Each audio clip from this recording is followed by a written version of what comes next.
Bom, boa noite, pessoal. Mais uma vez estamos aqui, né, para um estudo da noite e é uma responsabilidade muito grande, né?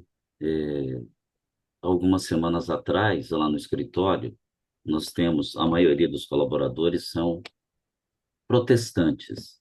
E aí um menor aprendiz, na hora que ele soube que eu era espírita, né? Na verdade, eu sou um aprendiz, né, da doutrina espírita. Aí deu quase aquele coro de oh. E aí a gente conversando sobre, né, a doutrina, aí ele me perguntou, eu, enquanto espírita, o que que eu sentia. E aí, na hora, assim, o que me veio foi dizer que eu me sentia com uma responsabilidade muito grande, porque eu não tenho mais o benefício da ignorância, né, de saber ou de dizer que eu não sabia, que eu não conhecia. E agora, com a doutrina espírita, né, essa doutrina extraordinária, nos liberta, né, de todas aqueles personalismos que a gente tinha com outros tipos de pensamentos religiosos e descortina para a gente um horizonte extraordinário, né, de aprendizado e da imensidade que é o amor de Jesus. E com isso, a gente pede, né, a proteção ao nosso mestre para que as reflexões que a gente vai trazer nessa noite possa, de fato, ser úteis, né, a cada um de nós e que a gente possa ter mais material de análise e de transformação em nós. Porque a doutrina espírita, ela descortinou, né, uma nova visão e, com isso, com certeza, nos deu um enxergar mais longe de tudo novo. E aí o estudo da noite, ele está baseado no livro Caminho, Verdade e Vida, né, no capítulo 7 de Chico e Emmanuel. E aí a gente vai trazer alguns comentários, né, algumas análises, assim, para a nossa reflexão. Nada que possa se dizer que é uma palestra, né? A gente não tem essa pretensão nenhuma. Mas vamos lá. Bom, tudo novo. E aí, Emmanuel, ele começa a análise dele trazendo, né, uma fala de Paulo na segunda carta aos Coríntios, no capítulo 5 versículo 17. E lá ele coloca: assim é, se alguém está em Cristo, nova criatura é. As coisas velhas já passaram, eis que tudo se fez novo. E é uma fala extraordinária, né? Porque quando a gente resolve abraçar a doutrina de Jesus, tudo que a gente pensava antes precisa ser reanalisado, né? Porque o que nos move a partir de então vai ser a busca pelo entendimento do amor universal, né? Da fraternidade pura, daquele sentimento de amor cristalino. Quando ele resumiu, por exemplo, né, o que era, quando ele foi questionado do maior mandamento da lei, e ele disse que o maior mandamento era amar a Deus sobre todas as coisas, de todo o nosso coração, de toda a nossa alma, de todo o nosso entendimento. Esse era o primeiro e o maior mandamento. Mas ele disse que há outro que se assemelha a este: amarás ao teu próximo como a ti mesmo. E ele disse: esses dois reúnem toda a lei e os profetas. E é isso. Quando a gente abraça a doutrina espírita, é esse entendimento que se descortina. E é isso que a gente busca incessantemente a cada dia, nos tornar dignos de fato, né, de sermos apóstolos do Mestre e de entender com profundidade essa mensagem que ele nos traz, para que a gente possa, de fato, transformar a nossa vida em algo nova, né? aonde todas as nossas ações terão um novo patamar. Bom, né, a afirmativa de Paulo é um dos ensinamentos mais ricos de conteúdo evangélico, né? Pelo que a gente falou e pelo que a gente entende, é verdade. Quando ele fala que ninguém mais, uma vez estando com Jesus, será como era antes, né? É extraordinário essa fala de Paulo. E aí Emmanuel, ele começa reconhecendo a profundidade desse versículo, né? Ele expressa a essência da transformação espiritual proposta por Cristo. Estar em Cristo não é adesão formal a uma religião, mas um estado de consciência em que o ser humano se sintoniza com o amor divino. E quando a gente tem esse entendimento, a gente se sente, de fato, conectado com Deus. Embora, né, a gente não tenha ainda essa percepção da grandiosidade, né, de Deus, de Jesus, porque Emmanuel dizia que por maior que fosse o adjetivo que a gente pudesse aplicar a Jesus, nós ainda o estaríamos diminuindo. Então, a profundidade disso é um negócio assim que nos traz uma reflexão muito grande de como nós estamos vivendo, né? A partir do momento que a gente se propôs a essa nossa nova jornada, como que a gente está nela? E aí a gente traz algumas reflexões. Eu estou realmente em Cristo ou apenas falando sobre Ele? Essa distinção é crucial. Viver o Evangelho é um ato de renovação interior contínua. Muitas vezes a gente fala sobre a doutrina espírita, mas como se fosse um conhecimento, como a ciência, a física, né, a matemática, e fica muito mecânico. Isso me lembra uma vez, né, lá na comunidade Espírita Esperança, aonde estava sendo debatido quais os temas assim que deveriam ser abordados nas palestras.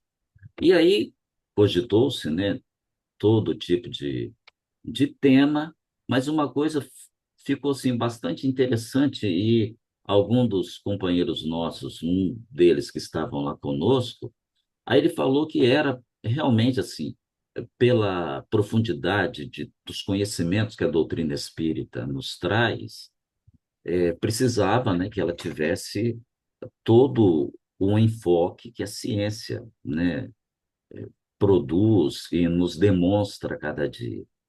Mas não só isso, porque a doutrina espírita sem evangelho vai ser mais um conhecimento adquirido.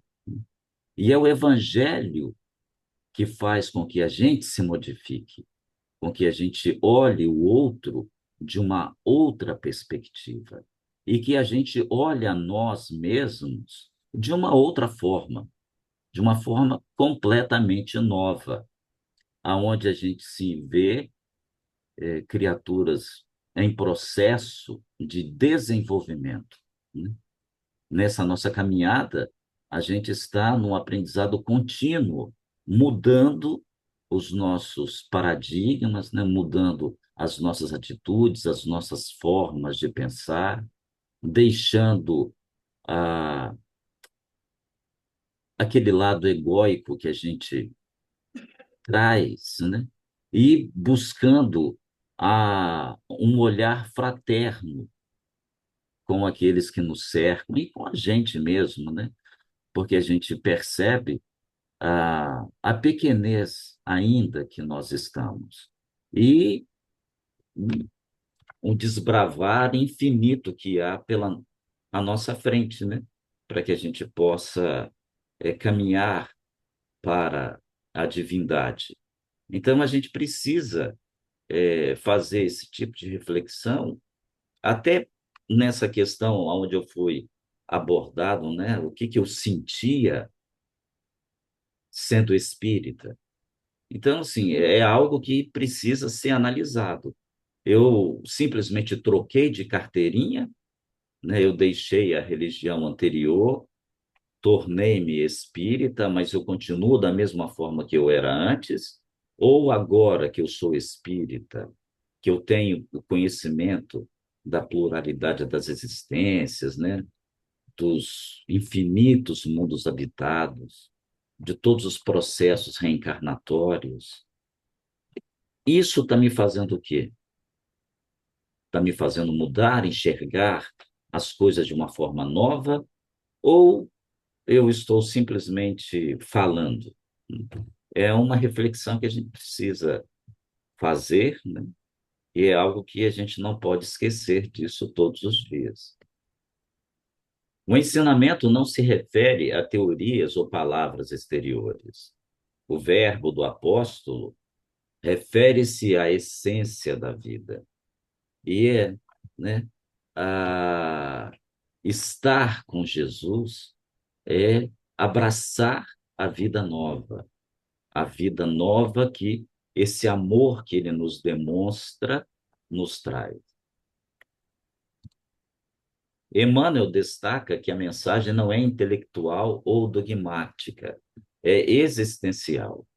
A nova criatura não se define por discursos religiosos, mas por um novo modo de ser. Ele contrasta o homem velho, centrado no ego, nos prazeres, nas posses, com o homem novo, que age em sintonia com os valores espirituais.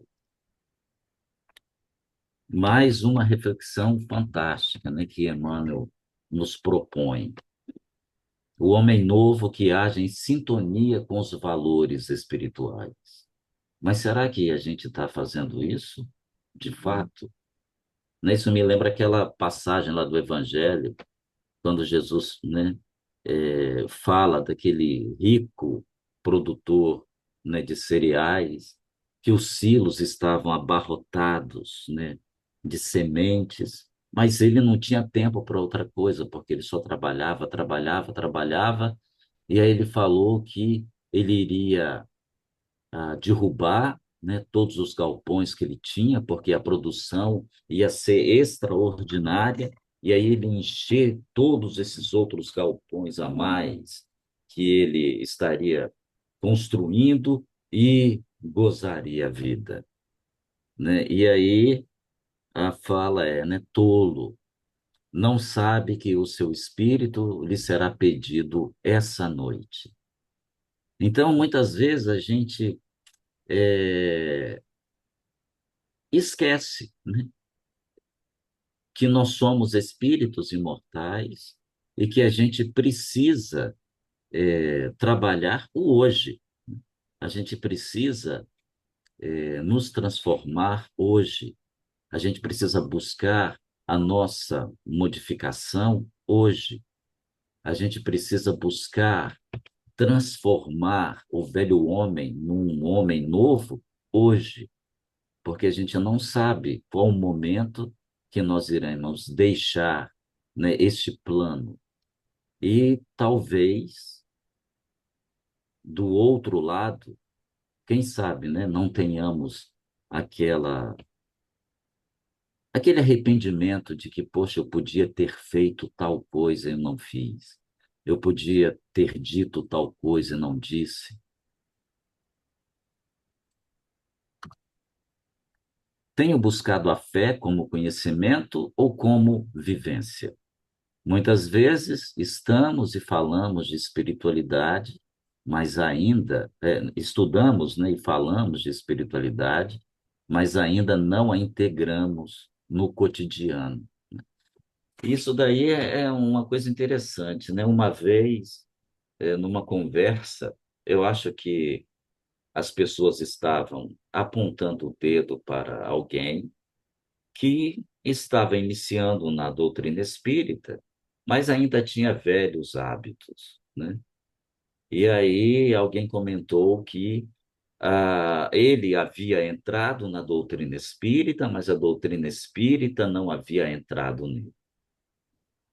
Então, da mesma forma, né, do entendimento do Evangelho, a gente conhece o Evangelho do Cristo, a gente sabe de cor e salteado, né, todas as passagens morais do Evangelho, a gente fala para o outro como que ele deve proceder, como que ele deve se portar, né, que ele não pode ficar agarrado às coisas materiais, porque tudo é passageiro. Mas será que nós estamos fazendo isso? Será que no dia a dia nós estamos trazendo para o nosso interior, de fato, as mensagens que Jesus nos traz? Ou a gente só estuda e fala, a gente memoriza, decora, mas não vivencia? E é algo também assim que a gente precisa analisar nessa fala de Emmanuel, né? Uma outra situação que Emmanuel nos coloca é que Jesus ensinou a paciência e a tolerância, mas nunca determinou que seus discípulos firmassem acordo com os erros que infelicitam o mundo. Essa frase central de Emmanuel diferencia tolerância de conivência. Ser paciente não é ser omisso, é manter serenidade sem renunciar à verdade. Cristo perdoava o pecador, mas nunca compactuava com o pecado, né? Um exemplo disso foi quando, lá naquela situação do templo, onde o pessoal utilizava o templo como local de comércio, né? E que ele expulsou os vendilhões de lá, né? E disse que aquilo dali, a casa do pai, não era para aquele tipo de situação. Então, a gente hoje, a gente utiliza dessa ferramenta, né, a paciência e a tolerância, sendo conivente com os erros, justificando as mazelas ou os descalabros, as coisas que acontecem na nossa sociedade. Será que a gente acha normal? É uma reflexão que a gente precisa também ter, porque muitas vezes a gente confunde, né, exatamente isso, a paciência e a tolerância com conivência, né? Você acaba deixando para lá, ou muitas vezes até incentivando determinadas posturas que não vão trazer benefício nenhum para terceiros. Exemplo de Valdo, falava que ele não concordava com esmola, né? E a gente vê muitas vezes no ônibus, em tantos locais, né, as pessoas utilizando disso como uma ferramenta para eles. E a gente acaba incentivando essa forma um tanto torpe, né, de ganhar a vida, vamos dizer assim, aonde muitas vezes utiliza-se até da boa fé dos outros para auferir ganhos próprios, né? E aí a gente se porta de que maneira nessa situação? Com como eu equilíbrio a compaixão e firmeza moral, né? Em Jesus, ele não curava indiscriminadamente a qualquer um que chegava, né? E, obviamente, ele era ah, o exemplo do amor mais puro que a gente possa ter, mas nem por isso ele deixava de ter a firmeza moral que ele precisava ter, né? Ele não se deixava levar por questões, né, puramente circunstanciais. Quando calo diante do erro, é humildade ou covardia espiritual? Sabe aquela coisa assim de, mas isso não vai mudar nunca. Ah, não, mas vai ser sempre assim mesmo. Ah, mas o político, ele é corrupto. Ah, porque tal coisa é assim. A gente está fazendo o quê? A gente está deixando o barco correr e nós não estamos nos posicionando perante essas coisas que a gente tem a certeza absoluta de que só está trazendo malefício para a sociedade. Então, a gente precisa de analisar as situações que nos cercam com mais profundidade, né?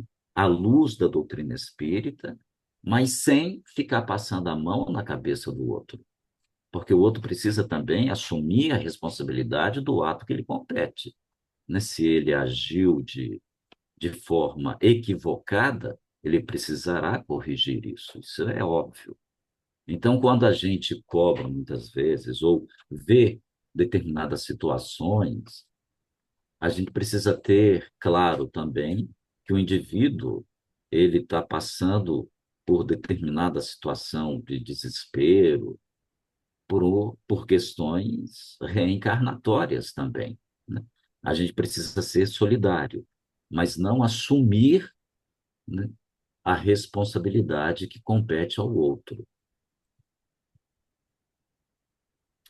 É contrassenso valer-se do nome de Jesus para tentar a continuação de antigos erros. Aqui, Emmanuel condena o uso do evangelho como justificativas para interesses pessoais, políticos ou institucionais.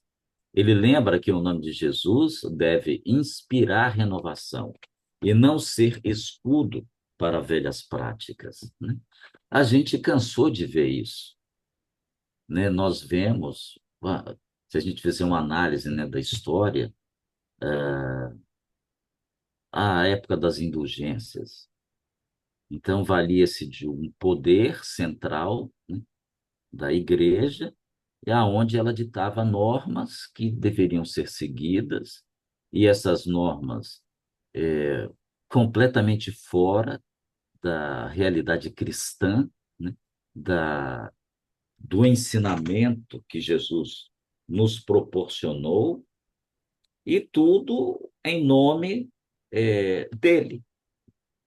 Depois vem as reformas, outras religiões, e as práticas continuam a mesma coisa. A gente vê, uma vez eu vi na televisão, né, uma igreja dessa daí, que vendia uma lasquinha da cruz de Jesus, né, como um amuleto para a cura de todos os males.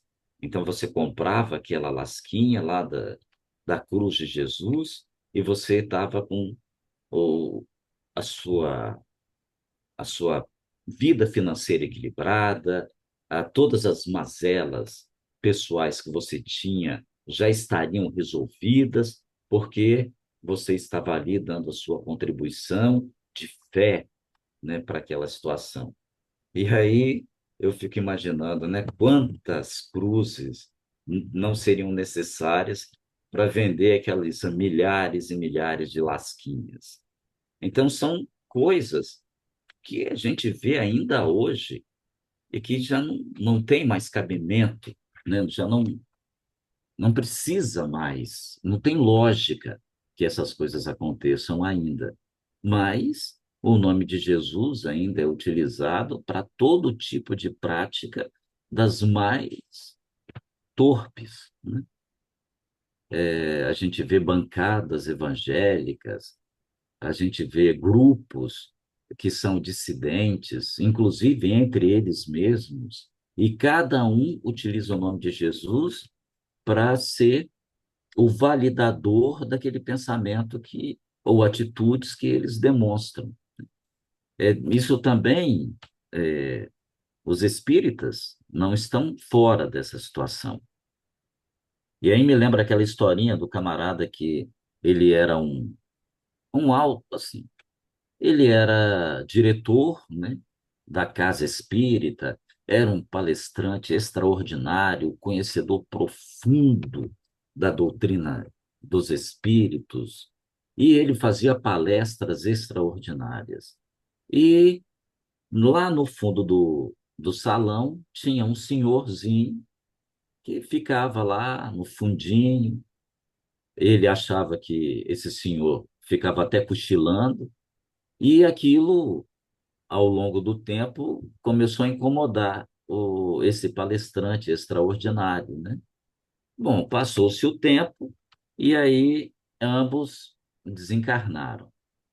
E aí esse palestrante achou que ele já iria direto para uma cidade, né, do plano espiritual, com toda a pompa e circunstância, não sabendo ele, né, que quando ele se deu conta, ele estava numa região umbralina, completamente fora daquelas perspectivas que ele tinha anteriormente.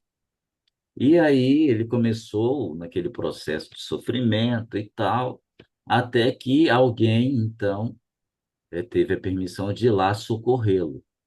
E por incrível que pareça, né, para o espanto deste palestrante e dirigente de casa espírita, quem foi lá socorrê-lo era o velhinho que ele julgava que ficava dormindo em todas as palestras que ele fazia. E aí ele foi tomado de surpresa e inquiriu o velhinho por quê, né? Por que ele, como diretor de casa espírita, naquele sofrimento e tal, e o velhinho que ficava dormindo lá no fundo, não fazia nada, é que foi socorrê-lo. Aí esse senhor vira para ele e fala: Pois é, enquanto você ficava, né, subia na tribuna e falava, e falava, e falava, eu saía dali e fazia.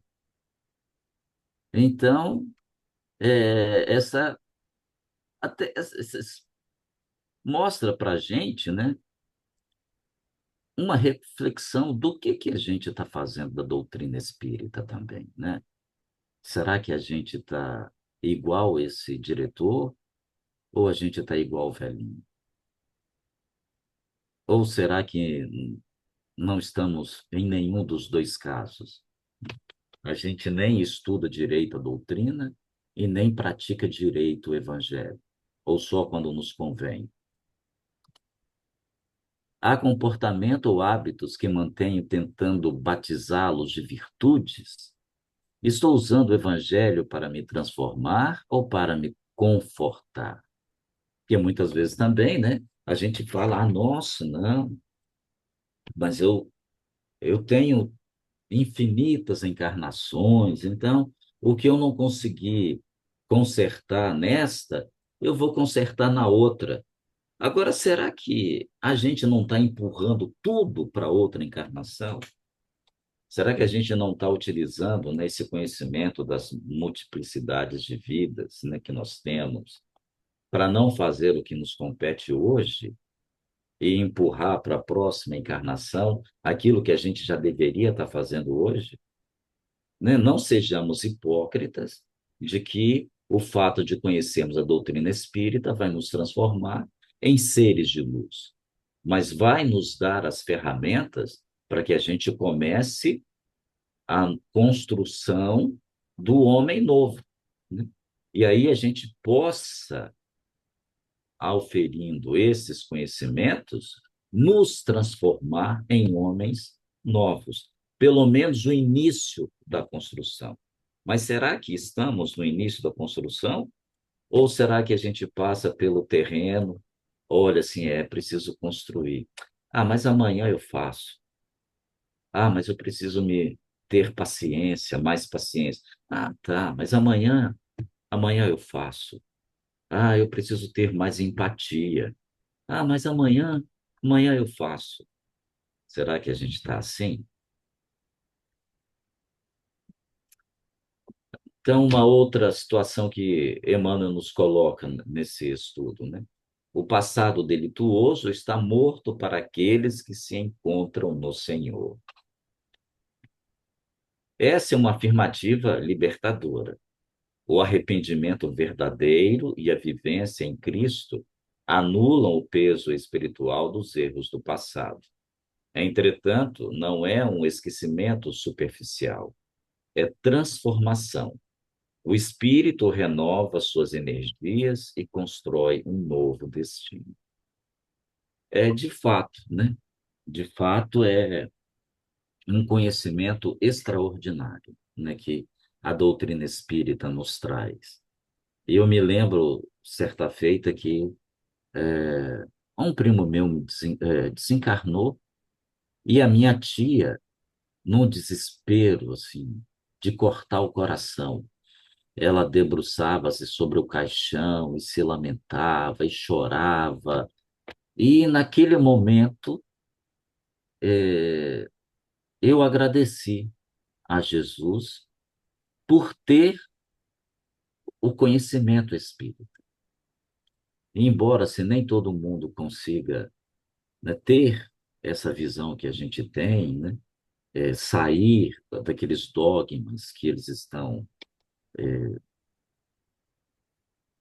aprisionados, vamos dizer assim, mas eu vi que a doutrina espírita é consoladora ao extremo, porque a gente não perde os entes queridos.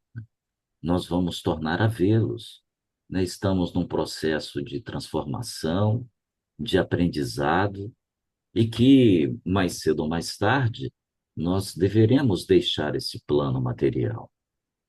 Mas nós não nos perderemos jamais, né? Nós estaremos vivos do outro lado, aguardando aqueles que ficaram. Nós estaremos com os nossos conhecimentos, com o nosso sentimento, né? Não teremos perdido nada. E o passado delituoso, quando a gente olha para trás, a gente vê que a gente errou, sim, porque a gente desconhecia o que era o amor, né? E a doutrina espírita, ela provou que não existe o mal, existe o desconhecimento do bem. Então, à medida que a gente vai aprendendo o que é o amor, né, tendo um entendimento cada vez mais profundo das lições que Jesus nos traz, a gente vai nos modificando, né? E aí o passado, porque a gente não vai esquecer dele, né? Quando a gente olhar e ver que erramos, sim, erramos porque não conhecíamos, mas agora que a gente conhece, a gente vai buscar errar cada vez menos, porque agora a gente tem o porquê das coisas, né? A gente tem a consciência plena daquilo que nos compete em cada ação que a gente produza, né? E isso é uma ferramenta que vai fazendo com que a gente vá ajustando a nossa caminhada de maneira que a gente vai se tornando cada vez melhor, né? Que as coisas vão se tornando cada vez mais novas no nosso dia a dia. Eu realmente, aí nessa reflexão, né? Eu realmente deixei o homem velho morrer em mim ou apenas mudei o discurso, mantendo os mesmos padrões interiores? É uma reflexão que a gente precisa fazer, mas eu acho que quando a gente tem esse contato com a doutrina espírita, a gente não consegue ser o que era antes, porque o conhecimento nos conduz a essa nossa nova postura. A gente começa a ter a real dimensão daquilo que nós somos e daquilo que nós iremos ser. Queiremos, né, queiramos ou não, nós nos tornaremos espíritos de luz. Então vai depender do nosso empenho que esse ápice demore o menor tempo possível, né? Vai depender da nossa aplicação, né, no dia a dia, da nossa reflexão nas ações, nos pensamentos, né, nas falas. E aí a gente vai buscando um novo, né? Buscando transformar a nossa vida de fato em uma nova vida a cada dia. O cristão não deve enganar-se acerca do caminho que lhe compete. Isso também é é uma reflexão bastante interessante, né? O nosso caminho é o caminho da nossa transformação. Emmanuel alerta quanto à autoiluminação. O caminho do cristão é o do sacrifício amoroso, da reforma íntima e da caridade ativa, não o da vaidade espiritual ou das aparências. E aí a gente observa que é isso. Não adianta a gente subir num pedestal, estar aos holofotes, se no fundo a gente continua sendo mesquinho, rancoroso, invejoso, arrogante, prepotente, e a gente utiliza, né, os holofotes só para mascarar aquilo que nós somos de fato, né? Então a gente precisa analisar como que nós estamos nessas questões. E aí eu lembro, por exemplo, do circo romano, a coragem daquelas criaturas em professar a doutrina de Jesus, mesmo sabendo que o preço a pagar era o da própria vida. E eles não titubeavam, né? Eles pagavam o preço necessário, mas não viravam o rosto a Jesus. Hoje, nós não precisamos disso. Nós não precisamos colocar a nossa vida à prova. A única coisa que a doutrina espírita nos coloca é a transformação que a gente precisa ter. E agora, né, o que a gente vai ter que deixar de lado é exatamente isso: o egoísmo, a vaidade, a arrogância, a prepotência e tudo mais em excesso, né? Porque muitas vezes a gente fala assim: ah, não, mas o egoísmo é, é a chaga de todas as mazelas humanas. Sim, quando ele extrapola, né? Ou a vaidade. Se não houvesse a vaidade, não haveria tantos medicamentos que ajudam na manutenção da nossa saúde física. Mas o que excede, aí é pernicioso. Igual o egoísmo, né? Ah, eu preciso, assim, de certa forma, disso para me manter, para nos mantermos. Mas eu não posso prescindir do outro. Eu não posso analisar que eu sou melhor que o outro, ou que o outro não merece o que eu tenho, ou não merece tanto quanto eu mereço. Não, todos nós merecemos tudo. A gente precisa trabalhar em benefício de todos, não em benefício de um só ou de um grupo, né? Então, a gente precisa, a cada dia, focar na nossa transformação íntima, na nossa reforma íntima, para que amanhã, né, a gente possa dizer que, caramba, amanhã vai ser tudo novo, tudo novo. O meu caminho espiritual tem exigido esforço moral real, o que ainda em mim resiste à transformação. São reflexões que a gente, eu acho, não, talvez a gente não faça com a frequência que deveria, né? Se a gente empenha nessa nossa transformação moral, se a gente busca, de fato, olhar o outro como a nós mesmos, será que a gente busca entender por que que o outro agiu daquela forma? Entender o porquê não quer dizer que eu sou conivente com o ato cometido, né? Mas entender o que que levou aquela criatura a agir da forma como ele agiu, a dizer o que ele disse. E aí a nossa postura é de não trazer para nós, para o nosso íntimo, essa energia negativa, né? Não nos alimentarmos com o revide, porque aí não é caridade. Aí a gente está sendo vingativo, não está sendo caridoso, né? E quantas vezes a gente não fala assim, né? Ó, desta vez eu te perdoo, mas da próxima é como se a gente colocasse, né, num pedestal de que, ó, eu sou o top das galáxias. E você, eu estou fazendo um favor em te perdoar. E quando a gente traz, então, o Cristo para nós, através da doutrina espírita, a gente tem a real dimensão de que esse tipo de postura é inaceitável. A gente tem que buscar, de fato, a visão nova para que a gente possa modificar cada vez mais as nossas más condutas, né?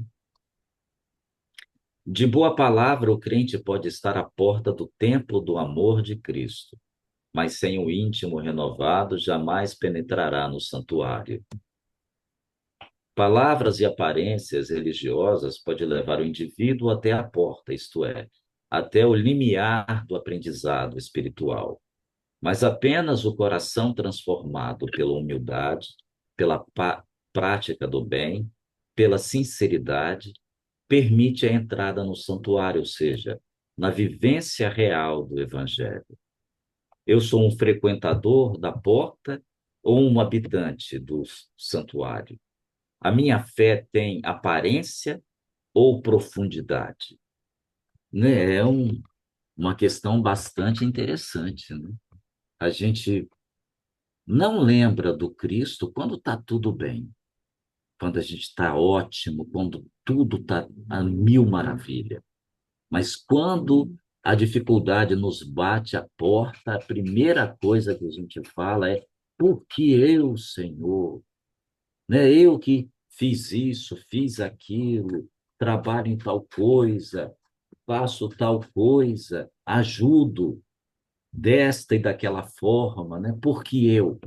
É nesses momentos que nós somos testados na nossa fé. Então aí a gente vê que a nossa fé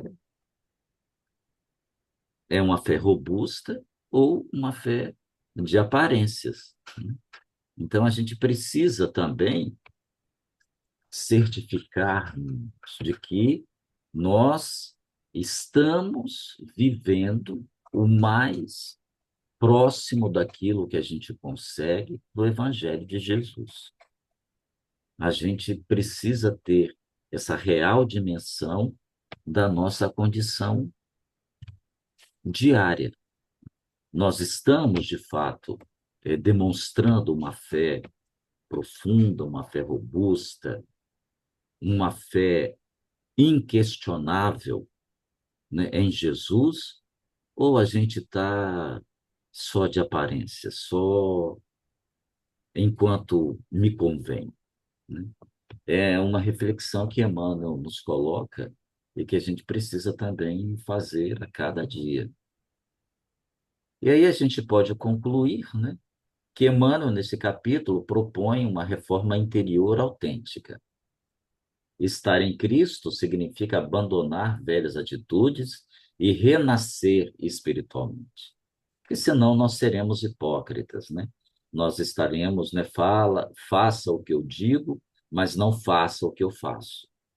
E aí, quando a gente chegar do outro lado, a gente vai ver, né, que o quanto estávamos errados, e aí a gente vai ter que voltar, consertar tudo que a gente fez de errado e aprender aquilo que a gente teve as oportunidades de aprender e não aprendeu.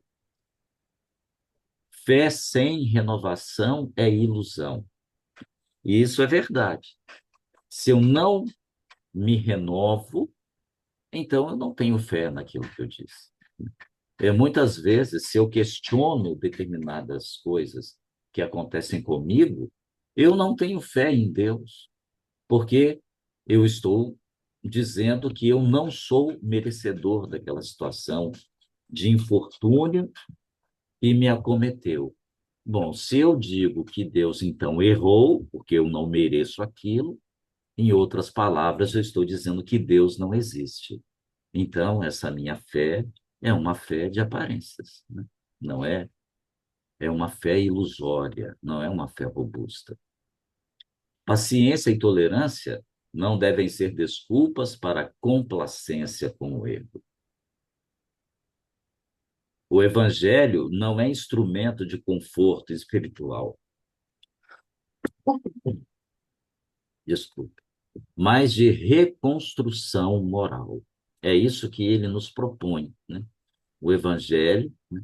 Ele nos propõe essa reconstrução, deixar o homem velho, aquele ligado à materialidade, às paixões, né, às ilusões da matéria, e nos voltar para a imortalidade da alma, com vistas, né, a, ao infinito, né, a essa nossa transformação para a nossa finalidade, que é sermos relativamente perfeitos, né? Como Jesus o é, tendo ele como modelo e guia das nossas vidas. A entrada no santuário exige humildade e prática no amor. É o resumo do Evangelho de Jesus, né? A humildade e o amor. E com isso a gente encerra o estudo da noite. Eu espero que as reflexões tenham sido úteis. Que Jesus nos abençoe.